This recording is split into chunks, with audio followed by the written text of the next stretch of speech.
In class 6, this will be your 5th lecture of chapter 14 on your page number 147. Pinhole camera. बेटा जो pinhole camera होता है उसका use हम करते हैं अलग अलग ऑब्जेक्ट्स की इमेजेस को स्क्रीन पर ऑब्टेन करने के लिए। ये जो लाइट का रेक्टिलिनियर प्रोपेगेशन होता है इसी की प्रिंसिपल पर वर्क करता है। मीन्स जो लाइट आपकी स्ट्रेट लाइन में मूव करती है उस पर। जो पिनहोल कैमरा होता है वो नॉर्मल कैमरा के जैसा ही होता है। नॉर्मल कैमरा और पिनहोल कैमरा में जो डिफरेंस है वो सिर्फ इतना है, या पिनहोल कैमरा और wax paper, the only difference is that a pinhole and wax paper are used in pinhole camera and instead of lens and photosensitive film.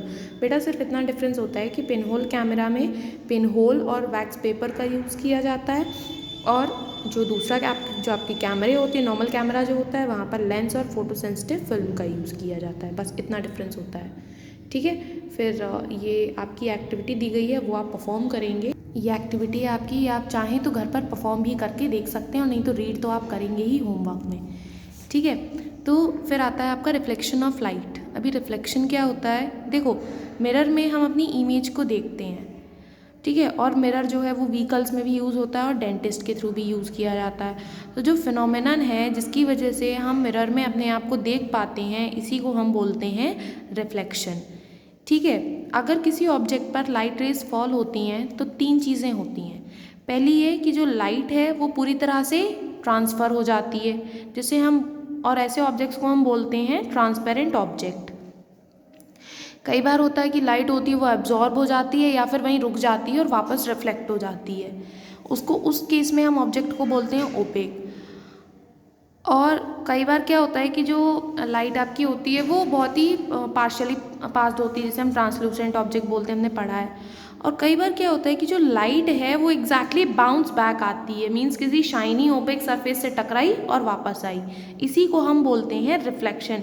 Means light का बाउंस बैक होना किसी शाइनी सरफेस से strike करके, इसी को हम बोलते हैं रिफ्लेक्शन, ठीक है। देखो हमने ये पढ़ा है कि जो शैडो है वो फॉर्म होती है जब जो लाइट रेज हैं वो स्टॉप हो जाती हैं किसी ओपेक ऑब्जेक्ट के थ्रू।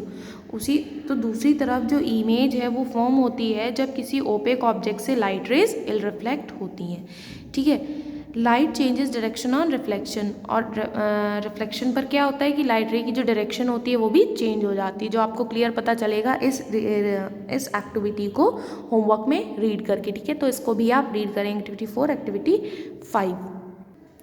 फिर आता है बेटा एक फिनोमेनन होता है मिरर्स में लेटरल इन्वर्जन का। लेटरल इन्वर्जन मीन्स जो हमें उल्टा दिखता है, मतलब जो चीज़ लेफ़्ट होती है वो राइट दिखती है, जो राइट होती है वो लेफ़्ट दिखती है। इसी फिनोमेनन को हम लोग बोलते हैं लेटरल इन्वर्जन या फिर लेटरल सिमेट्री, ठीक है। हमें मिरर में, या फिर ये एम्बुलेंस जो होता है, एम्बुलेंस में भी ये उल्टा लिखा हुआ होता है, क्योंकि हमको फिर ये सीधा रिफ्लेक्ट होता है, ठीक है। तो इसी को हम लेटरल इन्वर्जन कहते हैं। आपका चैप्टर यहीं पर फिनिश हो गया है। अभी होमवर्क में बेटा आप ये क्विक रिस्पांस क्वेश्चंस करेंगे आपकी रफ नोटबुक पर, और फिर जो आगे सॉल्यूशंस इनकी बुक एक्सरसाइज और क्वेश्चन आंसर्स की वो आपको नेक्स्ट लेक्चर्स में मिल जाएंगे। Okay, thank you class.